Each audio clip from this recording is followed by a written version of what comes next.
Hanya sekali saat pemberkatan nikah. Dan jadi aku bingung, kamu mau cari gereja, mau cari Tuhan. Dan akhirnya kami putuskan keluar, cari Tuhan, dan didoakan di gereja itu, doa pelepasan, doa pemulihan. Dan akhirnya kami bertumbuh bersama dalam Tuhan. Tetapi saya belum bertobat. Sudah melihat Yesus, sudah masuk Kristen, sudah dibaptis, tetapi Kristen tanpa pertobatan. Kristen tanpa perjumpaan pribadi dengan Tuhan. Sudah masuk Kristen, sudah dibaptis, tetapi tidak mengalami perjumpaan dengan Tuhan. Artinya Kristen KTP. Hanya sekedar beragama tetapi tidak bertuhan. Dan dari saat itu, selesai kami dituntun, dididik, terus tiba-tiba waktu jam 3 pagi saat teduh, suami baca firman, tidak ada yang tersembunyi bagi Tuhan. Semua terbuka dan telanjang. Dan dia jujur dengan keadaannya yang dia buat kelakuan tanpa sepengetahuan aku. Dia main selingkuh, dia main belakang dengan sahabat aku, dengan teman-teman, bahkan suka pakai perempuan di luar sana. Nah, aku nggak terima. Aku nggak terima, sampai 7 kali aku minta cerai ke dia. Saya bilang, kamu masih muda, saya masih muda, gitu. Tapi dia bilang, Fir, apa yang dipersatukan Tuhan tidak bisa diceraikan oleh manusia. Fir, Tuhan membenci perceraian. Aku nggak mau tahu, pokoknya kita mau pisah, dan pisah. Tetapi Tuhan itu ajaib, Tuhan itu dahsyat. Dia membenci sebuah perceraian. Dia tidak mau apa yang dia persatukan itu diceraikan. Dan akhirnya pemulihan terjadi. Ini perjumpaan saya pribadi dengan Tuhan. Waktu itu, pokoknya dia mau baca Alkitab, dia mau selesai baca Alkitab, dia makan, selesai makan, mau kerja, selesai kerja, dia mau pergi, mau menyembah pakai gitar, saya tendang dia, saya maki-maki dia, pokoknya kata makian, kata kebun binatang, semuanya keluar, saya lontarkan atas suami saya. Saya berpikir bahwa dengan cara seperti itu, mungkin suami saya akan bosan, akan menyerah, dan akhirnya menyetujui untuk bercerai. Tetapi ajaibnya Tuhan, dia hanya diam, berdoa, dan serahkan semua kepada Tuhan. Dan itulah kuasa Tuhan yang dahsyat dan ajaib. Nah, satu titik dia panggil saya KKR. Dia panggil saya KKR. Dia bilang begini, Fir, ayo kita ke KKR. Tapi entah kenapa saya mau ikut. Padahal kemarin saya sudah nggak mau lagi. Saya udah membenci, udah menyerah, udah kayak putus asa. Saya bilang, ini yang namanya Kristen. Saya sempat begitu sama suami saya. Terus akhirnya entah kenapa saya memberanikan diri untuk masuk, untuk ngikut gitu ke KKR ini. Tetapi sebelum ke KKR, saya bilang, tolong mampir di warung, beli rokok. Saya mau beli rokok, saya mau isap rokok gitu, mau ngisap rokok sebelum ke gereja. Jadi sempat ngisap rokok sepanjang perjalanan dari kosan ke gereja. Seperti itu. Nah, sampai di gereja, masuk gereja, saya lihat ada habis khotbah, pendeta itu bilang, kalau kamu tidak mau mengampuni, Bapa di sorga tidak akan mengampuni kamu. Saya ingat sampai sekarang. Dan satu titik, waktu altar call, dipanggil, ayo siapa yang mau didoakan maju ke depan. Nah, suami maju, dia ajak saya pertama, tapi saya nggak mau. Terus dia maju ke depan, saya lihat nih, dia tanpa disentuh, tanpa didorong, tanpa diraba, dipegang, dia rebah sendiri gitu, dia rebah sendiri, terus dia manifestasi. Waktu itu saya kan nggak tahu kalau itu manifestasi. Dia banting sendiri, dia terlempar, dia terhempas.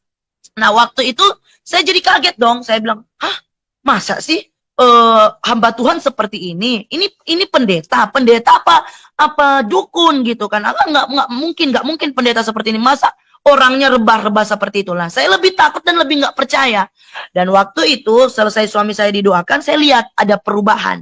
Wajahnya bersinar, wajahnya kayak seger gitu, kayak berbeda gitu. Nah, akhirnya dia datang ke saya, terus dia bilang gini, Fir, ayo maju ke depan didoain. Saya bilang, kalau kamu mau bertobat, kamu aja, jangan panggil-panggil saya. Saya nggak mau, saya bilang gitu. Kamu yang ngajarin saya, kamu yang bawa saya kepada dunia gelap. Kamu yang bawa saya dalam pergaulan yang buruk. Kamu yang mengajari semuanya dalam hidup saya. Dan dari saat itu, karena saya lihat kiri kanan jemaat itu udah lihat kita cekcok, hanya dengan keterpaksaan hati, saya maju ke depan. Waktu saya maju ke depan, pendeta ini udah kayak tahu aku gitu. Pendeta ini bilang gini, Ibu hatimu keras. Terus saya bilang begini, masa sih kamu pendeta bohongan, kamu itu dukun bukan pendeta. Tapi ingat baik Ibu, sekeras apapun hatimu, bahkan seperti batu sekalipun, namun kena sentuhan Tuhan, dia akan mengeluarkan mata air yang hidup. Dari saat itu saya tetap mengeraskan hati saya, tetap saya menggerutu, saya mencela pendeta itu, saya menghakimi dalam hati saya pendeta ini enggak benar. Dan ketika dia doain saya, memang tidak terjadi apa-apa, habis berdoa. Nah, itu membenarkan firasat saya, membenarkan kecurigaan saya bahwa tuh kan, benar. Buktinya saya nggak rebah, buktinya saya nggak jatuh, buktinya saya nggak terlempar, terhempas, buktinya saya baik-baik saja, saya berdiri tegak, saya nggak ngerasain apa-apa. Benar kan? Kamu pendeta nggak benar. Kamu pendeta itu dukun. Saya bilang gitu kepada dalam hati saya kepada pendeta itu. Dan selesai jemaat pulang, waktu itu kebetulan KKR-nya di dalam hotel, di room hotel. Waktu jemaat masih keluar dari room hotel, room ibadah itu, jemaat masih di lobi hotel. Nah, waktu saya keluar dari room ibadah, di depan pintu, saya banting-banting diri sendiri. Seperti ada yang bakar hidup-hidup diri saya dari ujung kepala sampai ujung kaki. Seperti ada orang yang bakar hidup-hidup. Tapi anehnya ketika saya lihat begini, tidak ada yang bakar. Dan dari saat itu saya minta tolong. Yang tolong, sayang tolong. Dan dia saat itu saya lihat dia masuk ke dalam, panggil pendeta. Pak pendeta tolong doain istri saya. Waktu pendeta itu datang, dia bilang begini, apa ibu saya bilang? Ibu tidak bisa melawan kuasa Tuhan. Ayo terima Yesus, buka hatimu, terima Yesus secara pribadi. Nah, pertanyaannya, saya harus terima Yesus seperti apa? Saya harus buka hati seperti apa? Dan satu titik tiba-tiba ini perjumpaan pribadi saya dengan Tuhan. Tiba-tiba ruangan lobi hotel yang tadi banyak jemaat, ada karyawati hotel, ada petugas cleaning service di situ, semuanya hamba-hamba Tuhan. Tiba-tiba ruangan itu berubah. Ruangan itu berubah drastis. Putih, hening, damai, tenang banget. Tapi anehnya saya masih merasa kesakitan. Anehnya saya masih merasa terbakar. Dan satu sosok ini datang. Ketika dia datang, saya tidak bisa melihat rupanya. Saya tidak bisa melihat dirinya. Saya tidak bisa melihat. Kenapa? Karena saking terangnya, saking bercahayanya, sampai membuat mata saya sakit. Sampai saya bilang begini, ini siapa? Dan dari saat itu suara ini keluar. Akulah Tuhan Allahmu, Allah Abraham, Allah Israel, Allah Yakub. Dan dari situ, akulah Yesus Kristus. Saya di situ belum percaya. Saya di situ belum kayak sepenuhnya percaya. Tapi di situ saya melihat. Dan dari saat itu dia bawa diri saya, dia pegang tangan saya, dia bawa keluar, melewati lobi hotel itu. Dia bawa keluar pintu masuk dari hotel. Terus dia bilang begini, Vira pandang ke langit. Waktu saya melihat, saya bilang ada apa? Dia bilang pandang saja ke langit. Waktu saya lihat ke langit, dari A sampai Z secara detail, semuanya Tuhan perlihatkan. Makanya itu yang firman Tuhan yang suami saya baca. Di hadapan Tuhan terbuka dan telanjang. Apa yang saya buat miras, saya buat narkoba, saya menari telanjang, saya di hotel, maaf kata, dengan om-om, dalam gaya bentuk apapun, semuanya. Tidak ada yang terkecuali. Tidak ada satupun yang terlewatkan. Bahkan sekecil pun tidak terlewatkan. Bagaikan film bioskop yang sedang diputar. Dan Anda sendiri yang duduk menonton bioskop itu. Saya bilang, Tuhan, kenapa hidup saya hancur seperti itu? Dan Tuhan berkata, Vira, ini pakai bahasa Manado. Vira, kalau ngana ndak mau bertobat, ngana mau dapat penyakit AIDS kong binasa. Bayangkan Tuhan mengerti bahasa Manado. Artinya, Vira, kalau kamu tidak mau bertobat, kamu akan binasa. Kamu akan dapat penyakit AIDS, terus kamu binasa. Bayangkan Tuhan mengerti bahasa Manado. Dan saya percaya Tuhan itu punya 1001 bahasa. Dan saya percaya bahkan bahasa tetesan air mata dia mengerti tanpa kita bersuara. Itulah Tuhan yang dahsyat dan ajaib. Dan saat itu saya bilang, Tuhan, kalau masih ada kesempatan, saya mau terima Engkau sebagai Tuhan dan Juru Selamat.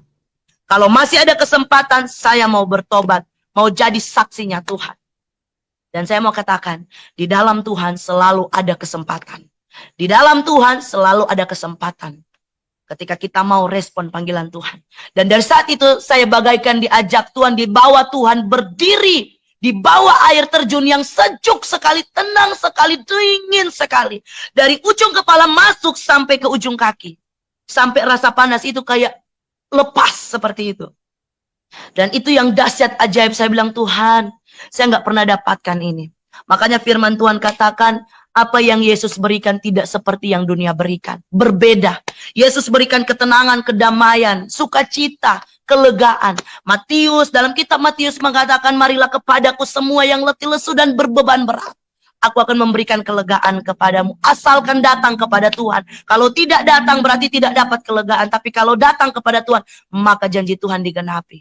Dan saya bersyukur dalam Mazmur 62 ayat 2, hanya kepada Allah saja aku bisa tenang.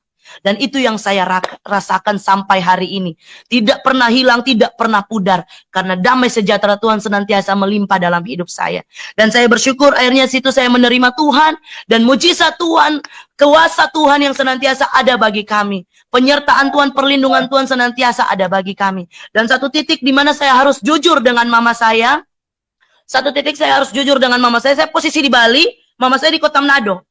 Saya jujur, saya telepon, mama, adik sudah masuk Islam, sudah masuk Kristen, maaf kata, sudah masuk Kristen, sudah terima Yesus secara pribadi, sudah menikah dengan Alfa. Kebetulan nama suami saya Alfa. Dan satu titik kata-kata mutiara yang keluar, yang dilampirkan, yang diperkatakan dalam hidup saya. Mulai hari ini kamu bukan anak saya lagi. Mulai hari ini saya kutuk kamu, kamu tidak bisa dapat keturunan selama-lamanya. Mulai hari ini saya kutuk kamu, kamu tidak bisa dapat anak. Saya bilang, Ma, semua kutuk sudah Tuhan Yesus tanggung di atas kayu salib. Dan saya percaya kutuk bisa diubah jadi berkat. Dan dia bilang, iya, setidaknya Allah mendengarkan doa seorang ibu. Kamu lihat maling kundang. Saya bilang, beda, Mah. Doa orang benar bila yakin didoakan, maka besar kuasanya. Dan adik bukan maling kundang, adik anak Tuhan Yesus. Udah, Mah, nanti adik buktikan bahwa Yesus yang adik sembah, Allah yang adik sembah, itu Yesus yang ajaib, Allah yang hidup. Dia sanggup mengubah kutuk jadi berkat. Dan dari saat itu dia terdiam. Akhirnya kami menutup telepon. Saya detik itu juga berdoa. Saya bilang, Tuhan, berkati saya anak. Saya mau buktikan kepada orang tua saya bahwa Yesus yang saya sembah itu Yesus yang hidup, yang sanggup mengubah kutuk jadi berkat. Dan setelah berdoa, saya buka Alkitab, saya baca Alkitab, saya dapat di kitab Samuel, dan saya ikuti doa seperti Hana. Tuhan, kalau saya dapat anak, saya akan serahkan sepenuhnya kepada Tuhan. Dan ternyata ketika saya berdoa dengan kesungguhan hati, di situ Tuhan respon. Ternyata Tuhan menjawab secepat itu doa saya. Dan waktu itu hari Selasa, waktu hari Minggu masuk gereja, ada pendeta yang pimpin kami, yang tuntun kami, yang didik kami, mentor kami. Terus dia kasih selamat datang Ibu Fira, Bapak Alfa, dia bilang gitu.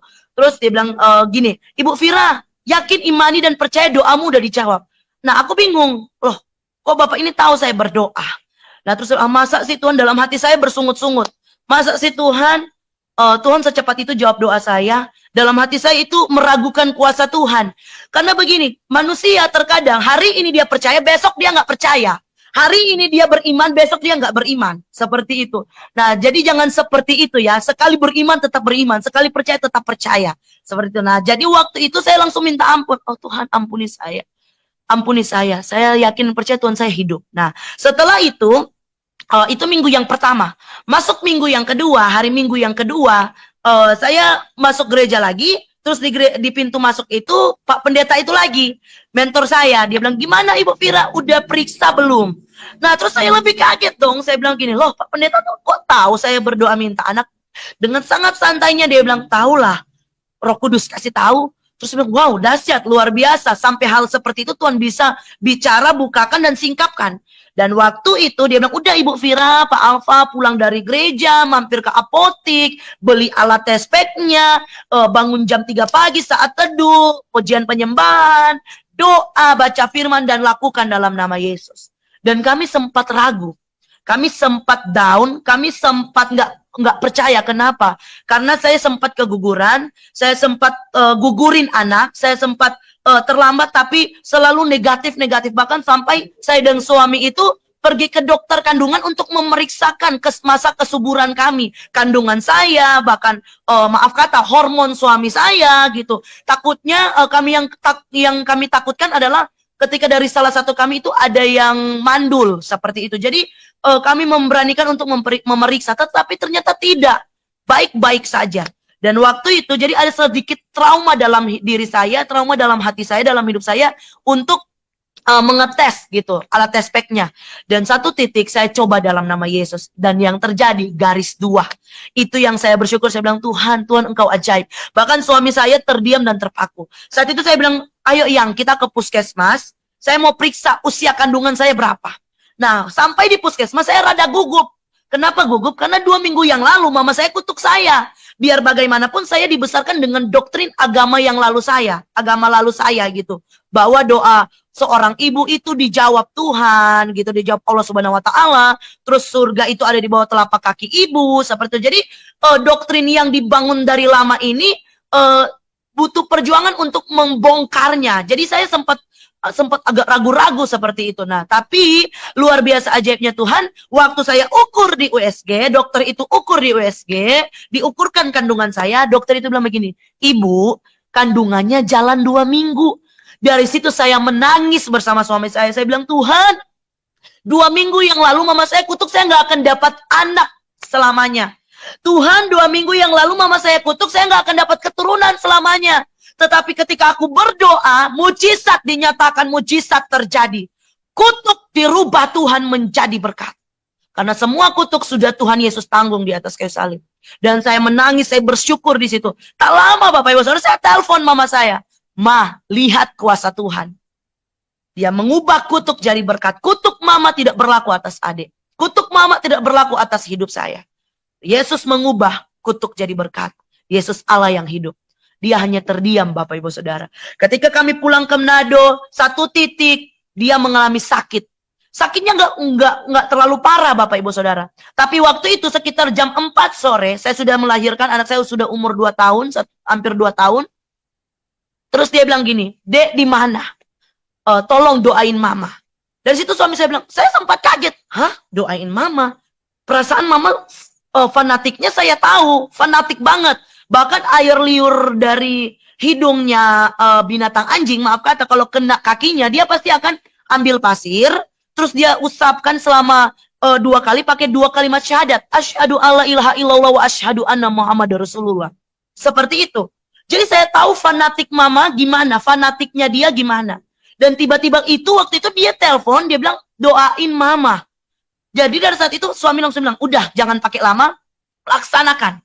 Ini dari Roh Kudus. Nah, waktu itu saya bilang, iya Ma, boleh, tapi adek mau berdoa pakai caranya adek. Terus dia bilang, nggak apa-apa. Waktu saya sampai di sana, saya berdoa, saya bilang, ayo Ma kita berdoa. Walaupun dia begini, alhamdulillah, wa syukurillah, walaupun dia seperti itu, saya tetap begini, dalam nama Yesus, Tuhan jamah mama saya, dalam nama Yesus, sembuhkan dalam nama Yesus. Saya pakai dalam nama Yesus, dia tetap terima. Dan mujizat terjadi, dia sembuh, Bapak Ibu Saudara. Dan dari saat itu dia menerima kami dengan baik. Karena begini, percuma masuk Kristen tetapi tidak memberikan pertobatan, tidak memberikan dampak, seperti tidak memberikan teladan, seperti itu. Jadi percuma masuk Kristen, percuma Kristen dari kecil, tapi kalau tidak memberi dampak, tidak memberi teladan. Nah, mama saya tahu rusaknya saya seperti apa. Mama saya tahu hancurnya saya seperti apa. Bahkan satu kampung itu tahu saya seorang PSK. Tapi ketika mereka melihat perubahan hidup, mereka melihat ada sesuatu yang berubah. Hidupnya bahkan tidak berubah setengah-setengah, berubah total. Semuanya ditinggalkan. Mereka akui.